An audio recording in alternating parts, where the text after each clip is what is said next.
A very good mornings to everyone from Singapore. I am Chung, a research fellow at the Center for International Law at the National University of Singapore. Welcome to today's seminars on sea level rise and the work of the International Law Commissions. We are very honored today to have with us Ambassador Professor Tommy Koh, the chairman of the International Advisory Panels of the Center for International Law, as moderators. And now, without any further ado, I would like to give the floor to Professor Tommy Koh to introduce our speakers and start the sessions. Professor Tommy Koh, you now have the floor. Thank you, Chung. I want to begin by saying that the United Nations has a commission of 34 experts elected by the UN General Assembly, and their mission is to develop and codify international law. Because of the importance of global warming and sea level rise, the International Law Commission has established two study groups on sea level rise and international law. One study group is to look at sea level rise and statehood and the protection of persons affected by sea level rise. We will not discuss that this morning. The second study group is to look at sea level rise and the impact on baselines and the outer limits of maritime zone. This study group is co-chaired by two very important and distinguished people. Dr. Niloufar Orang, the director of the Center for International Law at the National University of Singapore, and Dr. Bogdan Orescu from Romania. He was the former foreign minister of Romania and is campaigning for election to the International Court of Justice. I support his campaign. I wish him good luck. As we have only 60 minutes, I've requested each of the two panelists to speak for 15 minutes, and we'll devote the remaining 30 minutes to a Q&A session. So without further ado, I give the floor to Dr. Orang. Thank you so much, Tommy, but I think we'll start with Bogdan first, and I will follow him. Okay. Well, thank you so much, dear Professor Koh. Thank you so much to the Center for International Law of the National University of Singapore for organizing this event, which is dedicated to the presentation of the work of the study group on sea level rise in relation to international law that both Niloufar and I are co-chairing. We are especially focusing on the work that we have done this year. And again, this year, we have focused again on the law of the sea aspects related to sea level rise, as Professor Koh just mentioned. And the basis of the study in the study group and the basis of our debate was the additional paper to the first issues paper of 2020, which was issued by the Commission on the 20th of April this year. The additional paper was elaborated by Professor Oral and I as co-chairs of the study group, and it was joined by selected bibliography. The study group at this session this year comprised 32 members, which is almost the entire membership of the International Law Commission, which is of 34 members. And the study group met for 12 times. And at the end of the debate on the 3rd of August, we have adopted the report of the study group, which was included as such as a chapter in the annual report, chapter 8 of the 2023 report of the Commission. The additional paper and the debate in the study group and in the Commission focused on a series of topics which were selected based on the suggestions made by the members of the study group during the 2021 debate on the first issues paper, but also especially on the main aspects highlighted by the member states in their submissions to the Commission and in their statements which were presented before the Sixth Committee after the first issues paper was issued and following the debate on the first issues paper in 2021. So the International Law Commission focused on the following issues. the meaning of the concept of legal stability, and I will come back on this very important concept in connection with the present topic, including the issue of ambulatory versus fixed baselines, on the principle of immutability and intangibility of boundaries, including or based on the uti possidetis juris, on the fundamental change of circumstances, on the effects of the potential situation whereby overlapping areas of the exclusive economic zones of opposite coastal states delimited by bilateral agreement no longer overlap, on the issue of objective regimes, on the effects of a situation whereby an agreed land boundary terminus ends up being located out at sea, on the principle that the land dominates the sea, on the historic waters title and rights, on equity, on the permanent sovereignty over natural resources, on the possible loss or gain by third states in the context of sea level rise, on the issue of nautical charts and their relationship to baselines, maritime boundaries, and the safety of navigation, and on the relevance or potential relevance of other sources of law. And I will refer mainly on the issue of legal stability, because this was the most debated, at least in the first part of the session of the study group, because our debates in the study group basically reconfirmed that it is obvious for all states affected by sea level rise that the maritime zones established under the UN Convention on the Law of the Sea are central to their economies, to their food security, to their health, to their livelihoods. So the concept of legal stability, of security, certainty, and predictability in relation to maritime zones is of paramount importance for the UN member states. And the additional paper, based on the submissions by the member states to the Commission and the national statements which were presented before the Sixth Committee, showed that this essential concept is generally viewed by the states in a very pragmatic manner, having a very concrete meaning. And this meaning is linked to the preservation of maritime zones through the fixing of baselines and the outer limits of maritime zones, which are measured from the baselines. So our debate of this year has consolidated the option meant to ensure this much needed security, which was already proposed by the co-chairs in the first issues paper of 2020 and endorsed by states from various regions of the world, but also by collective and cross-regional declarations. And I'm referring here to the famous August 2021 Declaration on Preserving Maritime Zones in the Face of Climate Change-Related Sea Level Rise of the 18 Pacific Island Forum members, but also to the September 2021 declaration of the 39 heads of state and government of the AOSIS, the Alliance of Small Island States. And this possible solution refers to the interpretation of the UN Convention on the Law of the Sea, that there is no obligation under this treaty to keep baselines and outer limits of maritime zones under review, nor to update charts or lists of geographical coordinates once deposited with the UN Secretary General, and that such maritime zones and the rights and entitlements that flow from them shall continue to apply without reduction, notwithstanding any physical changes prompted by sea level rise. In other words, preserving or fixing or freezing the baselines and the outer limits of maritime zones, which is considered by the member states as crucial for the stability and security, and thus allowing for safeguarding the rights of the affected states with respect to their maritime zones. Such possible option looks like being perfectly in line with the need to preserve the integrity of UNCLOS and the balance of rights and obligations included therein, and also in line with the mandate of our study group, which from the very beginning provided that this topic will not propose modifications to the UN Convention on the Law of the Sea.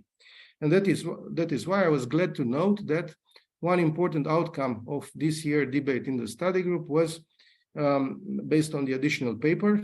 And during the debate, this idea came up, was the proposal to prepare an interpretative declaration to the UNCLOS, which could serve as a basis for future negotiations between the states' parties. There were also other ideas, for instance, the idea to prepare some practical guidance to states, possible through a set of conclusions. It was more generally suggested that any outcome of the Commission's work on this topic should guarantee the sovereign rights of states over their maritime spaces. So I'm very glad that during this year debate in the study group and in the Commission in general, this proposal, which I and my dear colleague and friend Nilofer proposed, was endorsed by the member states, and we have, of course, reconfirmed the solutions which were put forward in the first issues paper. I'm referring here to the famous paragraph 104, and of course also in the additional paper. Of course, it was emphasized that the current practice was insufficient to justify the existence of a regional or general rule of customary international law, but this, it was stressed that this could nonetheless be used to support a particular interpretation of the UNCLOS to the sense that I have already mentioned. So I will not continue to present many other things. I will just, in order to conclude my initial presentation, I would just say that I think that this year's session of the Commission was quite productive for our topic. On one hand, because it was the first year of a new quinquennium of the Commission, and we had a lot of new members in the Commission, a majority of new members.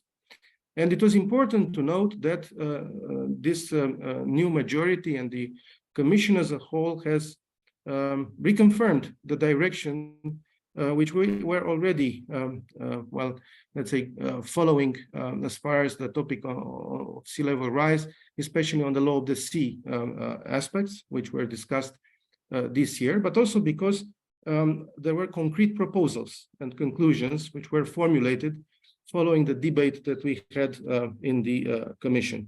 Because indeed, sea level rise is presenting mounting hazards to human and state security. So it is obvious that there are implications on security and stability around the world. I have had the honor to be a briefer before the Security Council in February on this topic on behalf of the Commission, and it was important to note the positions of the member states which were requiring concrete solutions. And because this is a problem which has global implications, we need global solutions, but these solutions should be practical, should be concrete. And I think the outcome of the debate during this year in the study group and in the Commission as a whole delivered such concrete proposals. And I think it's important to have such an outcome because the ILC is a body of the United Nations, and as a body of the United Nations, it is important to respond to the concerns of the member states. And in that respect, it is important to provide concrete proposals. And in this way, I think the trust in multilateralism is increased. And this is against the background of a certain mistrust in the efficacy of multilateralism that we have faced in the past years. So I'm looking forward to the debate in October in the Sixth Committee on our work. And I hope that the member states will endorse the proposals that we have made. One last word, as you mentioned, Professor Ko, indeed, I'm running for the International Court of Justice for the elections to be held in November on a seat belonging to the East European group.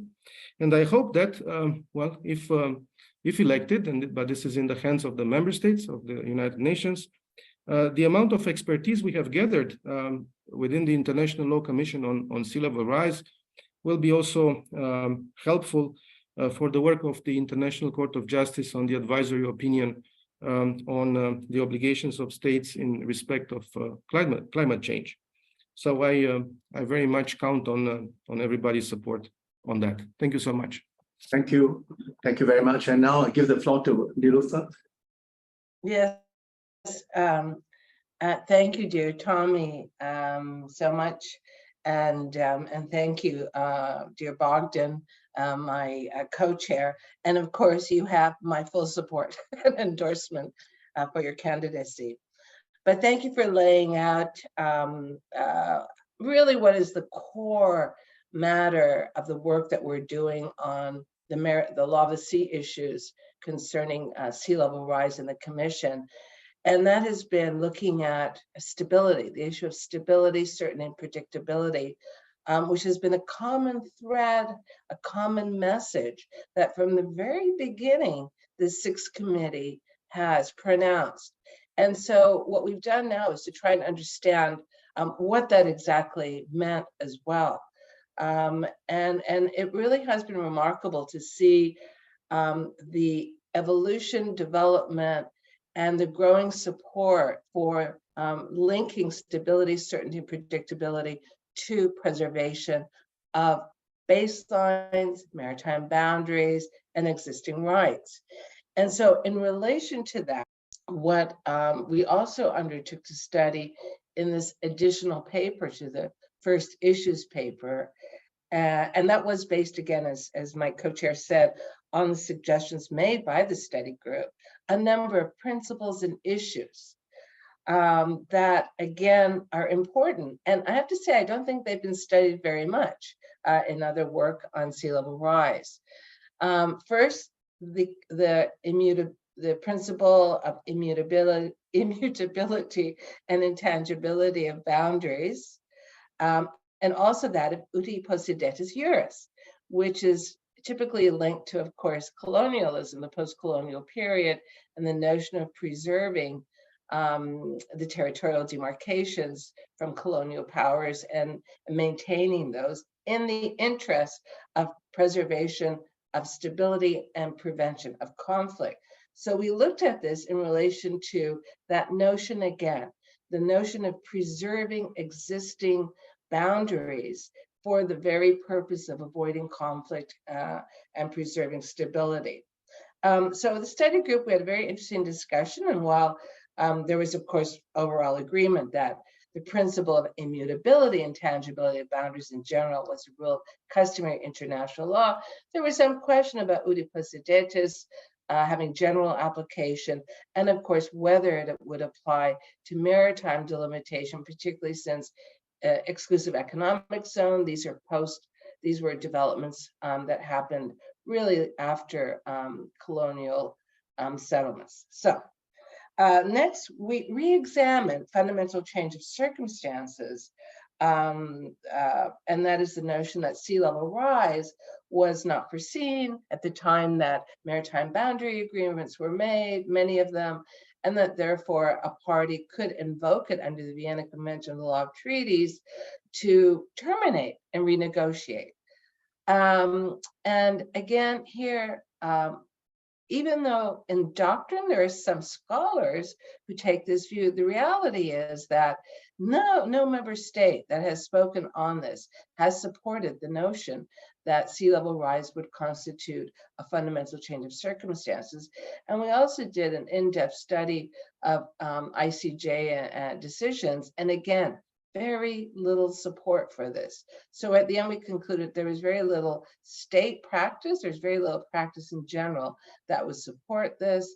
And moreover, more importantly, that maritime boundaries would constitute a boundary under the Vienna Convention law treaties that excludes boundaries from the application of fundamental change of circumstances. One that I think you might find interesting was we looked at the principle that the land dominates the sea. And of course, this is the notion that maritime boundaries, maritime entitlements depend on land. But when we looked at this, again, it's looking to see whether this is an absolute rule. And the truth of the matter is the land dominates the sea is a judicial construction. It has not been codified in the Law of the Sea Convention. By contrast, natural prolongation has been codified, yet we see that natural prolongation has kind of fallen into disuse except for the extended continental shelf, and that's more not as a for more different reasons. But and another we also looked at and looking at really what is the status of land dominates the sea was the notion of permanency for a continental shelf, the outer boundary to the continental shelf. So if land dominates the sea was an absolute rule, then this whole notion of permanency would not apply either to continental shelf. So it's interesting that we had several members of the study group say, yeah, land dominates the sea is a maxim. It is not a rule of customary international law. And there were, of course, others who thought otherwise. We also looked at historic waters, title, and rights. And again, from the perspective of understanding or looking at how there is an example of where international law has preserved existing rights that otherwise may not have been lawful. And so we explored the development of this. And while the general view of the study group was that the principles of historic waters, title, and rights, and again, this is, long-term, it's the use of an area of water. This is, of course, before a lot of the maritime zones were delimited, but long-term use, acquiescence, giving a coastal state entitlement to fisheries, whatever, in an area that they might not otherwise have been entitled to. And so the general view was that it had limited application to maritime delimitation. But again, we underline that this is more relevant to our work as it provided an example of the preservation of existing rights in maritime areas. A very important topic was equity. And as we know, equity, of course, is also very important in the Law of the Sea Convention. And so we looked at just we discussed different aspects of it, but because our work is really limited to Law of the Sea, of course, we also had to examine in the additional paper how equity has been used in maritime delimitation.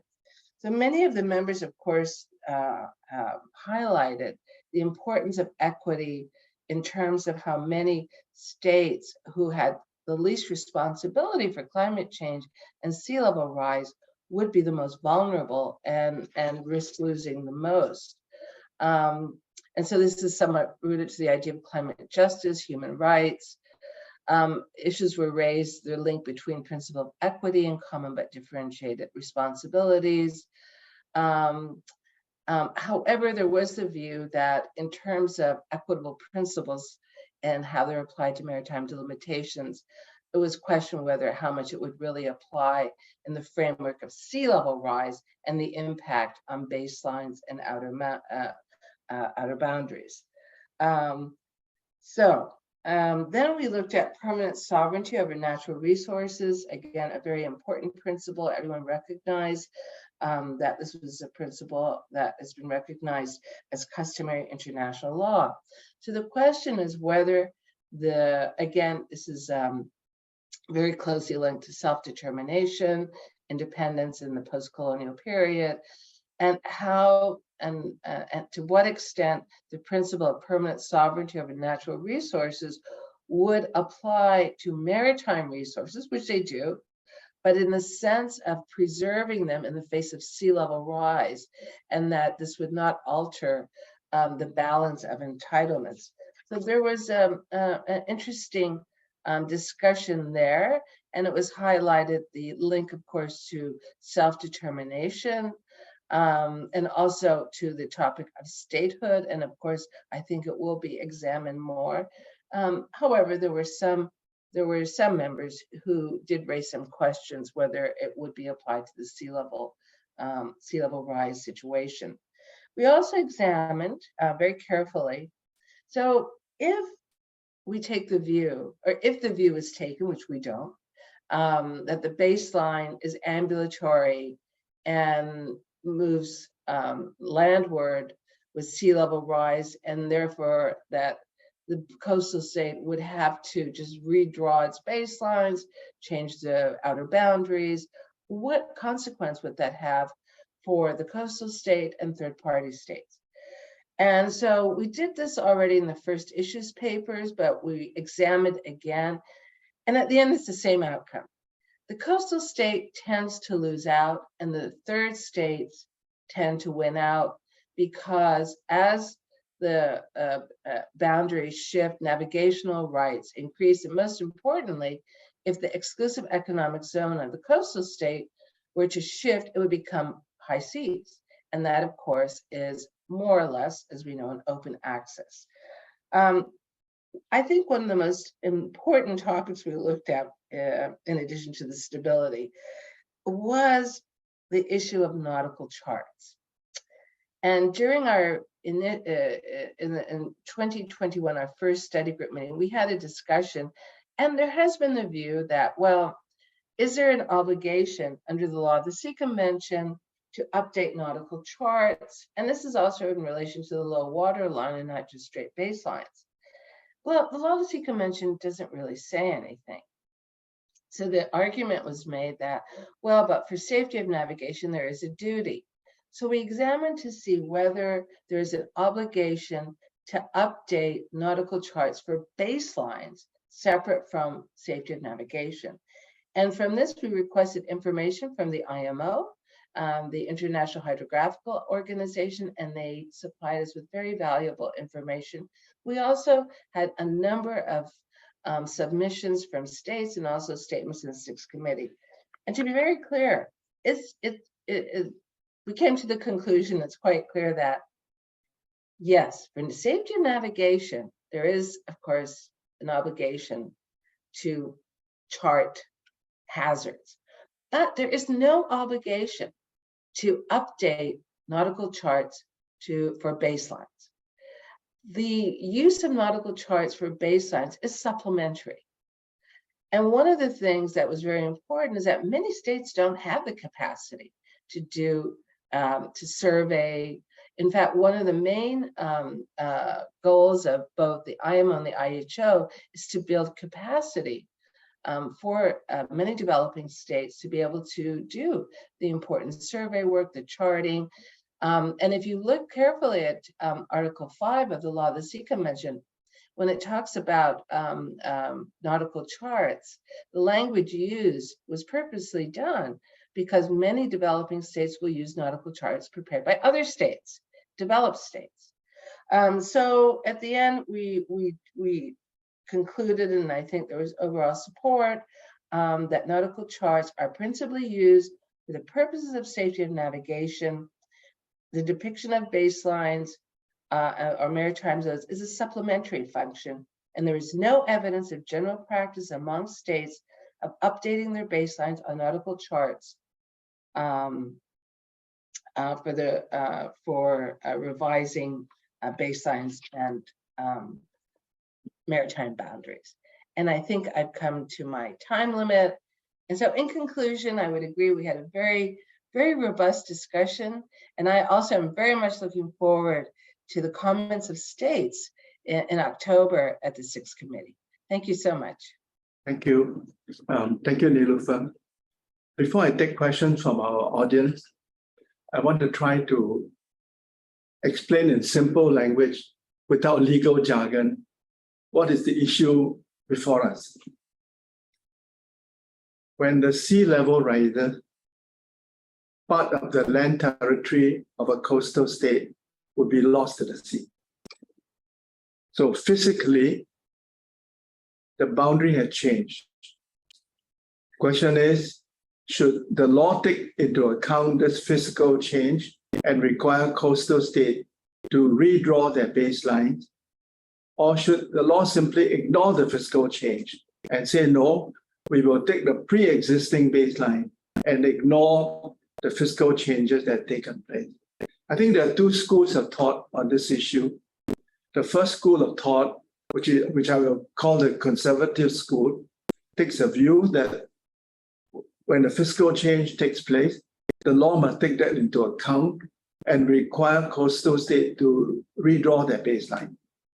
The second school of thought, to which both of you belong, is that no, the law need not take into account the physical change and will continue to acknowledge the pre-existing baselines. So I think these are the two schools of thought before us.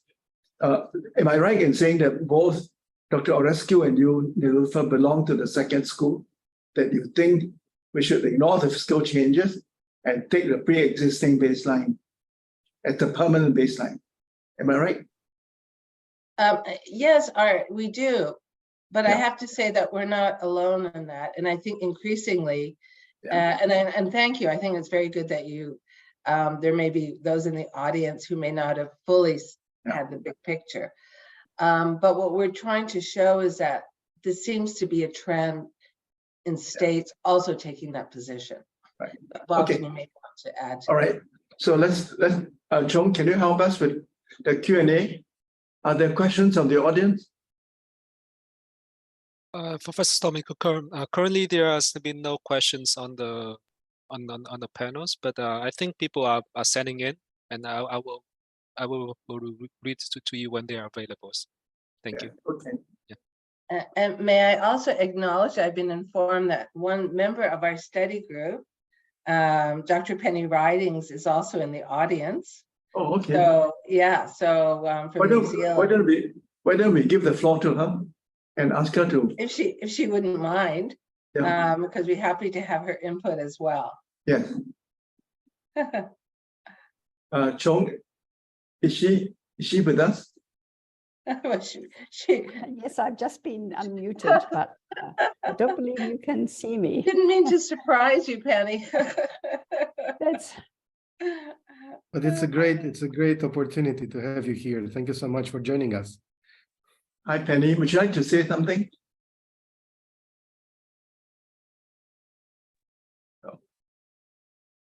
Oh, here she I'm is. coming to you from Ponape in Micronesia. Oh, So, Micronesia, great. which of course is one of the countries most affected. Some of its islands are most affected by the problem of sea level rise. Yes. And it joins other Pacific states, particularly those atoll states, such as Tuvalu and Marshall Islands. And Yeah. so the importance for the Pacific Island states of the work of the International Law Commission is very real. And I can assure you that the work that the Pacific Islands Forum in particular is doing and its declaration on the preservation of maritime boundaries is really important. And I think everybody is very grateful to the International Law Commission. And I, for myself, am very happy to participate as someone who has had many years of experience living in the Pacific. And so thank you both. And also thank you very much to the Center for International Law for putting on this seminar. I think it's wonderful. And I hope that many people that are present here today have listened very carefully to what you've been saying. And we really appreciate all of the work that the co-chairs, all four co-chairs are doing, both in the law of the sea aspects, but also in the statehood and preservation of boundaries. So thank you very much for giving me this opportunity. And I will leave it now to you. Thank you. Thank you.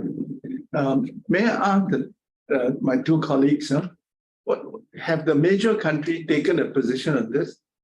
Have the United States, United Kingdom, France, Germany, have they taken a position on this issue? Indeed, if I may, Professor, I think we have witnessed from the moment we have taken over this topic on the agenda of the Commission, a growing interest each and every year. More and more states were interested and were tackling this topic in their statements in the Sixth Committee. More submissions to the Commission were sent on this topic. And I think that if you take a look at the additional paper where we present the growing trend of interest from the member states, you will see that last year in the Sixth Committee, there were, I think, more than 75 national statements on the issue of sea level rise. And this shows that, well, the interest is growing in general, but also on, and especially on the issue of preserving the baselines. Because in 2021, during the debate of the study group, we have discussed, for instance, what does it mean legal stability for the member states who or which invoked this concept? Because there were, well, states that mentioned this concept of legal stability, mentioned at the same time the importance of preserving the maritime zones, but it was no clear reference to what legal stability means in practical terms, in concrete terms. And we let me interrupt you. Of the 75 statements in the 6th committee, how many of those statements support the idea of preserving the baseline, and how many would like to adjust the baseline? I think it is a majority of references in those statements which are in favor of the concept of legal stability in concrete terms, to the sense that they make either a direct or an indirect connection to the issue of preserving the baselines, of freezing or fixing the baselines. And in response to this debate of 2021, when certain members of the study group inquired, what does it mean, legal stability? What member states do mean by legal stability? Well, there were a lot of statements in the 6th committee in the previous year, saying in 2022, for instance, which were making the direct connection between legal stability and freezing the baselines. So the answer was there. More to that, we had submissions from member states, including from some of those member states that you have mentioned, for instance, France, Germany, and others, who were advancing this idea of interpreting the UN Convention on the Law of the Sea, to the sense that the convention does not forbid not updating the baseline, the coordinates of the baselines, or the charts depicting the baselines. And based on these suggestions, based on these proposals, we have advanced our proposals in the additional paper, and then we had the debate this year in the study group and in the Commission as a whole. And the outcome of the suggestion of thinking of an interpretative declaration or other interpretative document to the UNCLOS, well, came up, and it is now included in the conclusions of the chapter on sea level rise from the annual report. The United States as well has changed recently the position, into the sense that it made it clear that the United States is ready to work with the affected states to the sense of preserving the maritime zones. So the United States is now rather in favor of a solution maintaining the baselines where they are, notwithstanding the physical effects of sea level rise. Niloufar? Yeah, can I just, I think, and I know, Tommy, you like short answers. The US, the UK, France, Germany, they all support this. France, Germany made a very, very detailed submission. And the US made very clear that they would not oppose maritime boundaries impacted by sea level rise that were lawfully established. And I think really that I have, even those states who do, for example, the Netherlands, they do have ambulatory, that's their approach, but they haven't outright opposed this. So overall, I think there's very strong support. So am I right in thinking that there are no countries opposed to it? No, that's good news for us. We have a consensus, right? Am I jumping the gun? Yeah. I mean, there are some, and in the study group, who said, well, let's be careful how we interpret silence as well. So, but we've had so many meetings, I think that, they were going to oppose, this would have been, quite clear by now. So I think the trend definitely is heading towards that Okay, consensus. so there's a growing consensus to preserve baselines and the outer limits of maritime zone. So that's very good news. Chung, anyone from the audience? Yes, Professor, there are a few questions from the audience, and So So, yes, there can are. you introduce them one at a time and give them the floor? Yes, there are five in totals, and I think it would save us some time if I can just read it to the panelists and the Okay. moderator to save the time. Okay, the first two are actually very relating to each other because it's relating to the archipelagic states. The first one is from Yulu Liu, and the second one is from Aishat Rushad Nasheed, and they are. So the question is, how can sea level rise affect archipelagic states, maritime zone under the UNCLOS, especially what was previously considered their archipelagic waters? And the second one is about the impacts on each of the school of thoughts, would have specifically on part 4 of the UNCLOS, the archipelagic regime.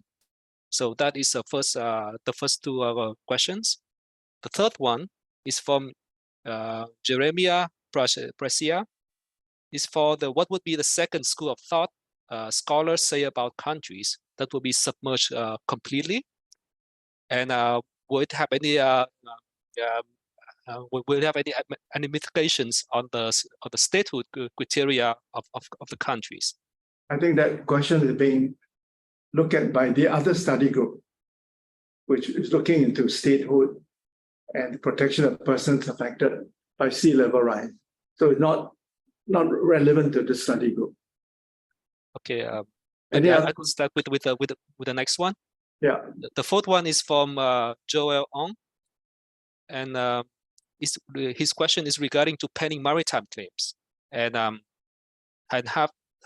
what would be the outcomes of maritime claims may be affected by the sea level rise, and what are the implications, if any, on such claims of preserving or not preserving baselines.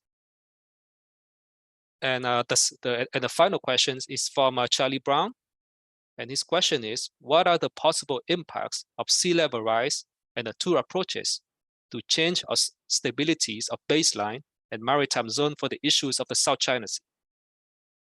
Oh, thank you. We have 4 questions, I think. Yeah. Who want to go first? Dr. Orescu, would you like to answer any of the questions?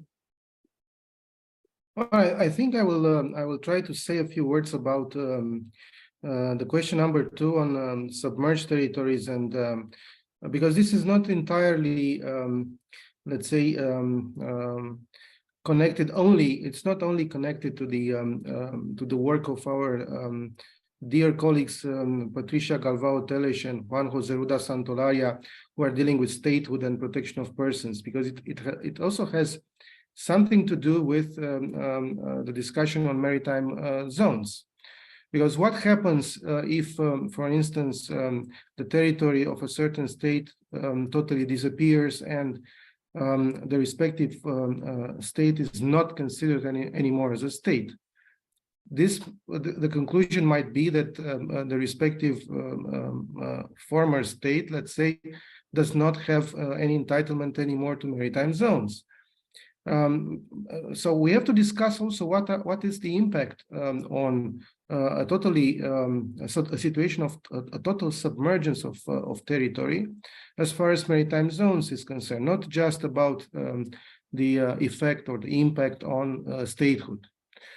And I think this is a matter that our colleagues will, of course, discuss. I mean, the 2 colleagues dealing with statehood and protection of persons will discuss next year, but we will also have to discuss it in the final report of our work in 2025 from the perspective of connecting this issue with the law of the sea aspects. I think that if we consider that a submerged territory does not fully disappear as a state territory, it is only submerged. This might give us some interesting direction of developing our work also as far as the entitlement to maritime zones is concerned. As far as the effects on claims, I think the preservation of baselines, notwithstanding the physical changes which are prompted by sea level rise, notwithstanding the fact that in physical terms the coast is receding landward, this in fact is conserving the claim of the respective state to maritime zones, even if there is no or not yet a maritime delimitation agreement concluded, or even if it is not yet an international adjudication finalized on the respective claims, but the claim is maintained. The effect of preserving or fixing or freezing the baseline is also, in a way, preserving the entitlements or the possible entitlements, so the claims to the respective maritime zones. So I think I will stop here. Niloufar, you want to answer the other question? Yeah, I'll answer also the archipelagic, which is very interesting. We do examine in our issues paper, the first issues paper particularly, the risk to the archipelagic waters, the archipelagic baseline, because as I'm sure the readers, the audience, those who asked the question know, that formula is a complex formula, but it's based on these outermost islands and reefs. And for example, Indonesia, the Maldives had made this part of their submission, are very concerned about the risk of the inundation and what impact that would have. I think it's Article 47 on that formula. Very important issue. Islands as well. Can an island that is entitled to all the maritime entitlements devolve into a rock or even a low tide elevation, and then would it have to lose? So these are questions that really are still outstanding and important. And I will say the South China Sea, and I have to say hello to Charlie Brown, my Twitter friend. So it's good that you joined us. We need Bob here to answer the South China Sea. Of course, that's a complex area right now. And as we know, the South China Sea decision basically decided that most of those features were basically rocks or low tide elevation. So, but anyway, I think it's difficult to say exactly how it would impact that. So I'll stop right here because I know there are more questions. Niloufar, on the two questions on the archipelago, isn't your answer that there will be no change to Indonesian archipelagic baseline, and that whatever fiscal change may occur, this will not affect the archipelagic baseline declared by Indonesia, submitted to IMO? Isn't your position? Well, that would be my position personally. And I think that's our position, that overall, what we would say, we're talking about preservation of existing lawful rights. And that would include archipelagic rights. But there's nothing in the convention, we have no decisions that say that clearly. And there's no practice because it doesn't happen that often. The question didn't arise when we were drafting the convention. Yeah, exactly. So that's the new situation, and we could interpret the convention in the light of this new challenge. In light of equity, and I think that's very important as well. Right. Any more questions, Chung? Professor, we have 4 more questions. Yeah, please. So maybe I will just read it to the panelists. So the first one is from Francis Angadi, and the question is whether there was further discussions on the final outputs of the ILC on these issues, and the understanding is the process is to be wrapped up around 2025. So the question is really concerning to the end products of the discussions. And the second one is from Dominic Virgils to Patel. And the question is whether there has been extensive discussions on the effects of sea level rise to maritime features and their maritime entitlement, and whether legal stability is necessary to be applied on the case as well. And is there any roles of the updates of the nautical charts and the work of the IHO on this in these scenarios? That's the second question. The third one is relating to the integrities of the UNCLOS text and the fixed baseline.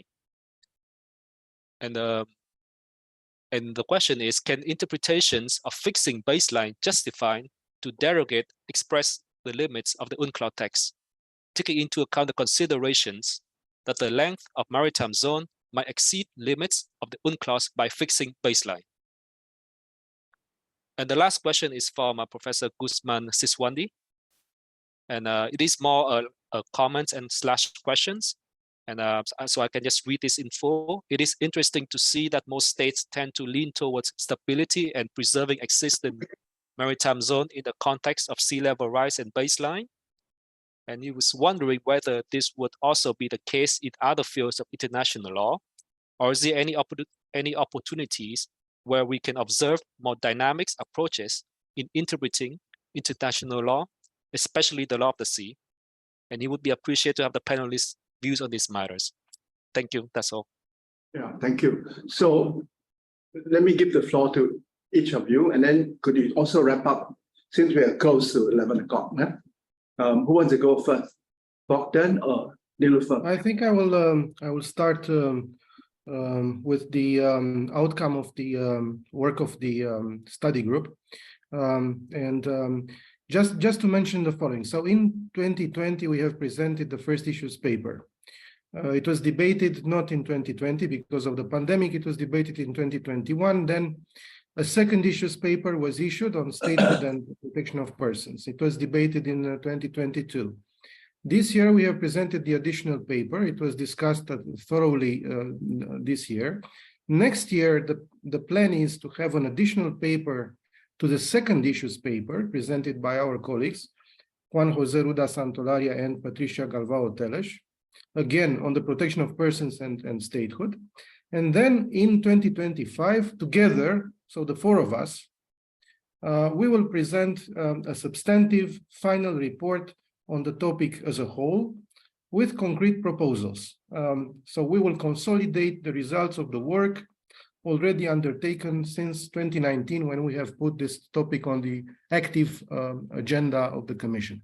So this is the plan, and the result of the work will be based on what we have proposed by now. For instance, if we have the endorsement by the member states in October on what we have discussed this year, then we know that we can proceed further in 2025, and we will discuss, for instance, about submerged territories, about the interpretative declaration. Perhaps we can think of presenting the main benchmarks, the main parameters of such interpretative declaration. I don't think it is necessary to draft that interpretative declaration ourselves, but just to frame the main features of that, and then to prepare some practical guidance as it was requested. And of course, our colleagues next year will also make their own recommendations, which will be debated in the Commission, in the study group in the Commission, and then in the Sixth Committee. This was the answer to the first question. And then I will try to answer the question about the interpretation of UNCLOS as a mean to derogate from UNCLOS. No, I don't think we derogate from anything if we make an interpretation to the sense that the convention does not forbid not updating the baselines, because the convention does not mention any kind of interdiction in that respect. So we are not derogating from anything. As a matter of fact, we all know that when UNCLOS was negotiated, the issue of sea level rise was non-existent in the minds of those who negotiated the convention. So they did not take into account this issue because it was not obvious for them as a problem.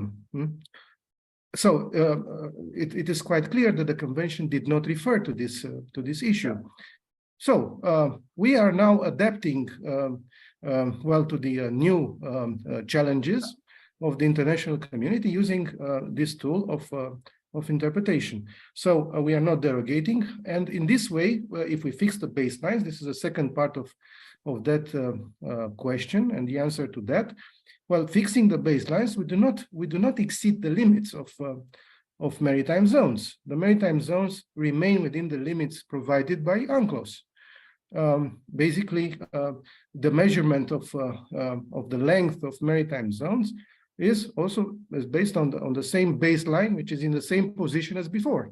So nothing changes as far as the length of the maritime zone or the position of the outer limits of the respective maritime zone. Thank you. Niloufar. Thank you. And I see our questions keep growing, which is wonderful. I'll be very quick. One thing I wanted to add too, because I see a question, and I believe this comes from a Japanese colleague. Japan has also come out in favor of preservation of baselines and made this statement at the Security Council meeting.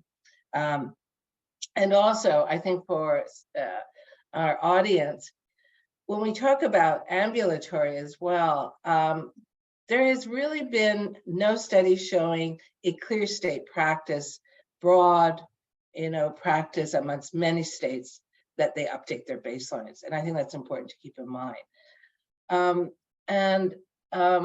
Let's see, there's so many questions here. I see, and I want to acknowledge Calvi from the PIF Secretariat. And thank you, Calvi, for joining us. And I think Bogdan has kind of answered that. We're really looking forward to statements from the Sixth Committee on this. I think that the statements from states will be important as to how, if they support this interpretive statement, and ultimately, I think it will be for the states to do that. Let's see.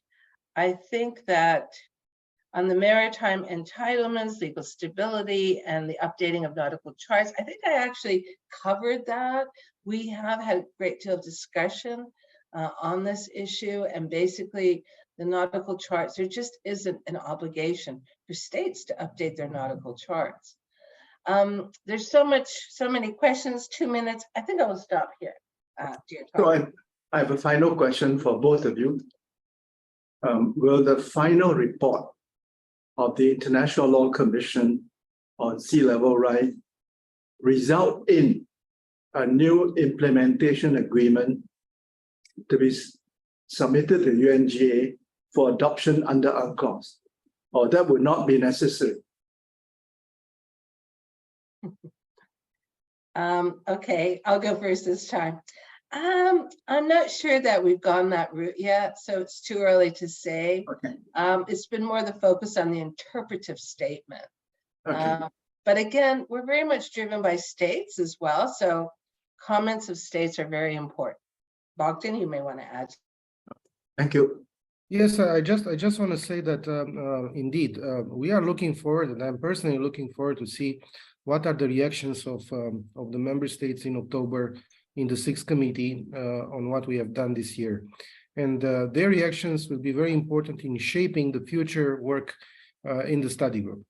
If the member states will be supportive for the idea of an interpretative declaration, or they will suggest other things like an interpretative protocol or a framework convention, as it was suggested by one of the members of the study group, then we will have to think together in the study group and see what is the way forward. So we are in the hands of the member states, because the International Law Commission is a subsidiary body of the General Assembly. So we have taken promptly this topic on the agenda. Perhaps it was the fastest process of taking over a topic on the agenda of the International Law Commission ever. We have provided some ideas, some proposals, and now we are looking forward to see the reactions of the member states. Thank you. So let me bring this dialogue to a close. with the happy statement that there's an evolving consensus to support the view that the law need not take into account fiscal changes, but should preserve the pre-existing baseline. Right. And may I have your permission to bring this to a close and give the floor back to Chung? Yes, and thank you, Tommy, for your moderation today as well. It's wonderful to have the president of the third conference on the law of the sea with us on this very important issue. Thank you so much. It was an honor.